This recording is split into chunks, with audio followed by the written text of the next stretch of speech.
Look at that. Come back to this. Come back. Show. Yeah. There it is. The first text message on my new phone, and that's what I get. A selfie Lewis from Lewis Amestoy, Amestoy. a selfie. That's what you get. In fact, I'm getting tweeted now by somebody. Here we go. All right. Big weekend at Auto Club Famoso Raceway. 3 days of racing. It was fun. In fact, I want you to see here. Blake has brought. I got my notes. He's brought massive amounts of paperwork with him. So let's just back up. That's all it is. We have a few pictures. Rob sent a bunch of pictures this morning. I could not get them done in time, so I apologize. But check out Auto Club Famoso's Facebook page. By the way, counting down the days now. Get your. You want to get set up early. You're putting the trailer out there already, like next week, right? Well, yeah, but probably for the Hot Rod reunion. That's right. That's right. Just stay there. March 5th through 8th, the March meet. Look at that. That looks good. Yeah, and probably the 1st of October we'll start taking pre-entries for. When we start getting gear, when will gear start arriving? Like the swag. When will the clothing? Oh, that'll happen over the winter. Yeah. I'll have some stuff by the reunion. We have some promotional materials that we pass out. It's pretty amazing how many people buy those things. You know, it's it just sell out. Yeah, at the very end. So it's fun. It's fun to design it and fun to absolutely. Yeah, this was fun. It's hard to believe it just wrapped. Saturday Night Nitro. Just on Saturday. We'll talk about it in a second here. We're gonna have to put the picture of the Jeep on the poster for next year. Yeah, exactly. Yeah. Were you surprised by that? We all were. I think they were too. I mean, in fact, Dean came to the tower and said, "Who won this thing anyway?" You did. And we said, "You did." I did. All right. Go through the next picture here. So there it is, the Holy Toledo car. Yeah. Right there. And who's the driver of that again? Dean Olberg. And he's had some nice runs in that car. They have discovered something. They ran well at the March meet. They actually ran in the fuel altered category at the March meet. Same chassis that you see there, just different body on it. And that car hauled at the March meet. So they've discovered something, and they ran well enough to win the show. That car is like a brick compared to the other ones. It's not exactly aerodynamic. Well, I mean, he ran a 590, 6, and won the event. He qualified with a 591, which is pretty doggone good for that car. Pretty good, yeah. Yeah, because you don't have nothing. There's nothing aerodynamic with that car at all. Nothing at all. It's in the cockpit. It's a Jeep. Open. It's a Jeep. Yeah, not aerodynamic. Yeah. Let's go to the next couple pictures. There they are. This is the team, and what time was this taken out, do you think?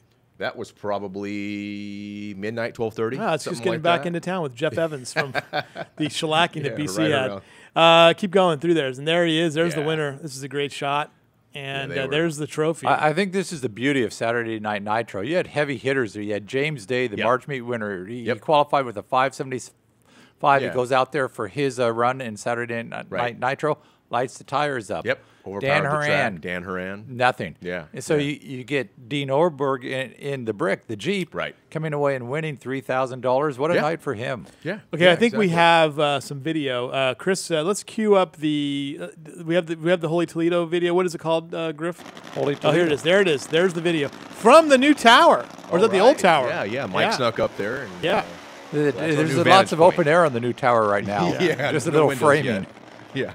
Look at all the trailers. But that's our vantage point that we know. But look, that's isn't that James Day next to him? Just went up in smoke at the hit. Yeah. And I can tell you after that, their crew was just elated. Oh yeah, yeah. Well, and it took basically there's 4 win lights. There's 4 winners that we bring back the quick 8 and we pair them up. So there's 4 win lights, and then the quickest of those win lights that's why he didn't know if he won or not. He wasn't sure the other 3 guys that won.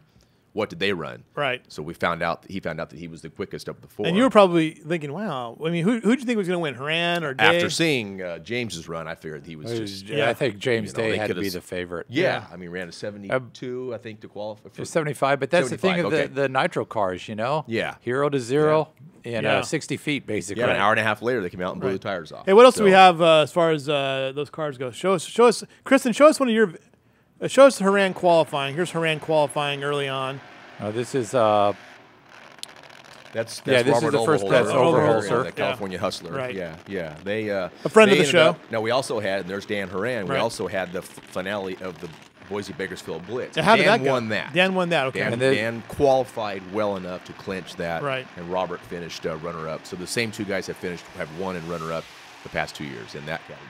That's a pretty good race right there. That's a pretty good race. Nice. Yeah, so that was.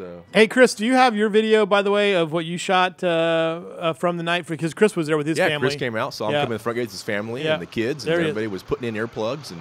His cell phone, but you know what? You know what it does? It gives you a good indication of the crowd and that the was fans' on hand. perspective, too. Yeah, absolutely. It's really a neat angle. Yeah, no, there's no bad seats in the place. No, look at this. You can. That's solid work for a cell phone. And I think it's where you want to be. You want to see the fans. He's about half track, right? Maybe a little short of half track. There's 1,000-foot mark. So I think you're underselling your fan base again there. Yeah, I think when the Jets ran, and then I have at the end of I shot the Jets at the end, the fans milling out, and it was solid.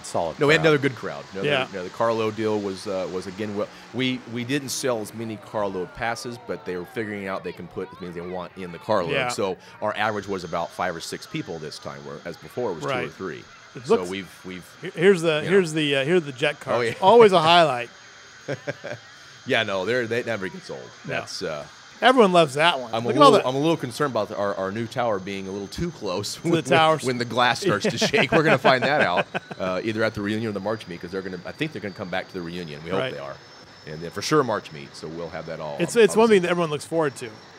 Everyone looks forward to. Yeah, they put on a little show. It's old school. It is, and that's what Saturday pops fire, and everything. And it's Saturday Night Nitro is about old school, and jet dragsters are kind of an old school thing, and it's just a show, and people love them. Yeah.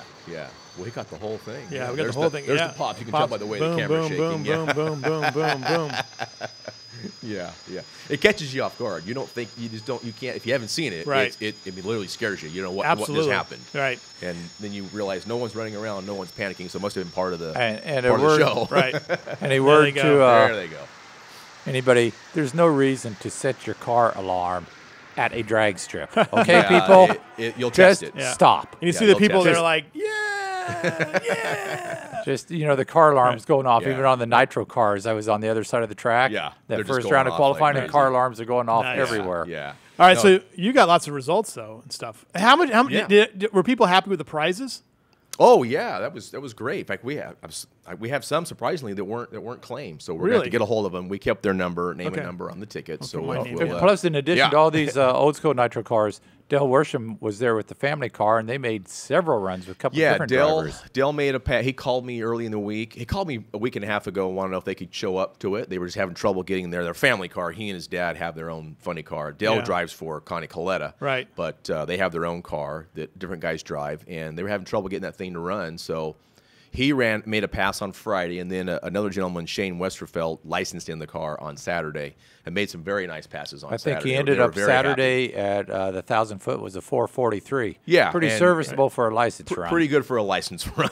And good to see on the track, too. And we also had Adam Sorokin running as well in a top fuel car. Let's show that one, Chris. Yeah, we had 20 Nostalgia Funny cars on the property. We had 9 front motor top fuel cars, 4 fuel altereds, and then Dell and Chuck's big show car, we call it. So I wish I'd got a picture. 35 total nitro cars on the property. Plus jet cars. That's a great weekend. 20 Nostalgia Funny cars, like Mike was saying a couple shows ago. That's the third largest gathering of nostalgia cars in the country this year. It's amazing. Yeah, next to the March meet and the reunion. So all 3 in Bakersfield. All 3 in Bakersfield. Pretty cool. That's not pretty bad. cool to have that. Yeah, that's kind of fun. And there's these guys all got great tests in this weekend. Who was that? Was it Rick Williamson. Yeah, right. the Team Craig car. They all ran well. Right. Murphy ran a 570 over the weekend. Yeah, Murphy ended up the night about midnight, last car down the track, and ran a 570. Yeah. Sorokin had a really nice run at night. I wish I'd had a video of that because the flames on that car at night are spectacular. Yeah, Rick White was there.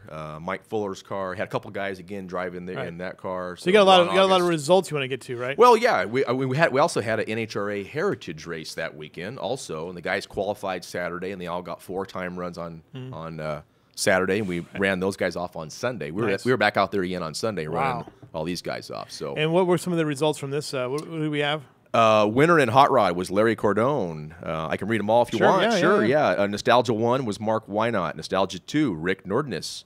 Nostalgia 3, Jeff Harris, out of Bakersfield, by the way. A-Gas, Chris Bionis. B-Gas, Jim Stewart. C-Gas, Neil Westbrook. D-Gas, Steve Barta, out of Bakersfield. Way to go.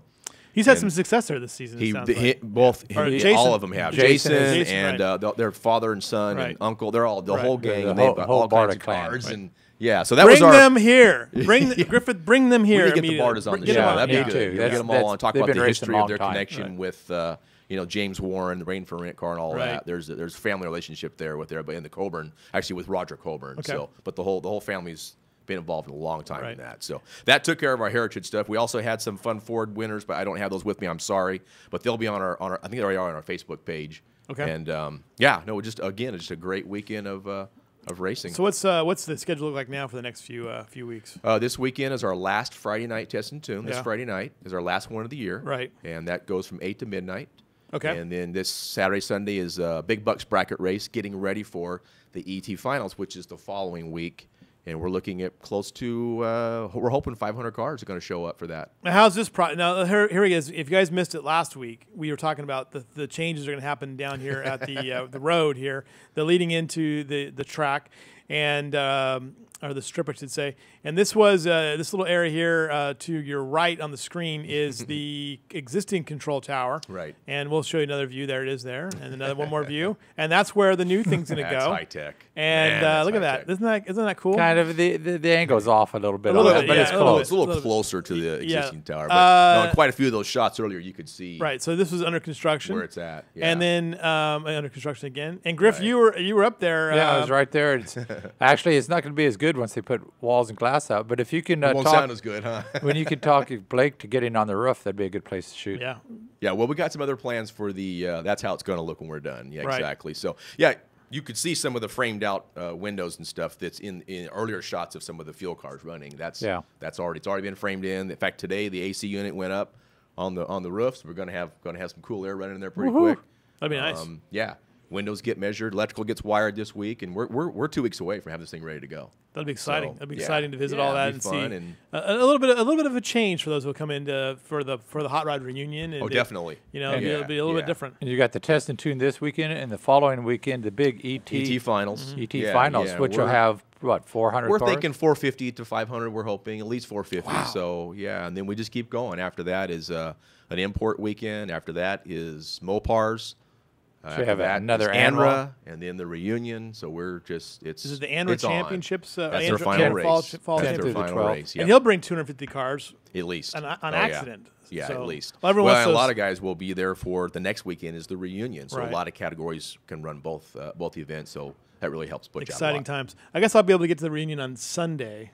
What day is that again? What day is the reunion? I'm trying to think of my schedule. 17th, 19th. Third weekend of I'll be able to October. spend some time with you on the Sunday. Oh, what a glorious day that will be. You're going to miss Cacklefest? Oh, BC football. Football. Yeah. We have football. So, yeah, and I'm going to miss Cacklefest. I am too. Condors. I'll be at the Condors game. Right.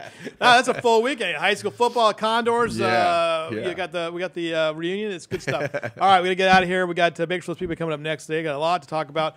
Apparently, a lot of people from Bakersfield spent some time in Iowa, and they thoroughly enjoyed themselves. They're going to tell us those stories here when we get back here on the Baco Motorsports Power Hour, brought to you by Budweiser, a sign factory, and the Bakersfield, California.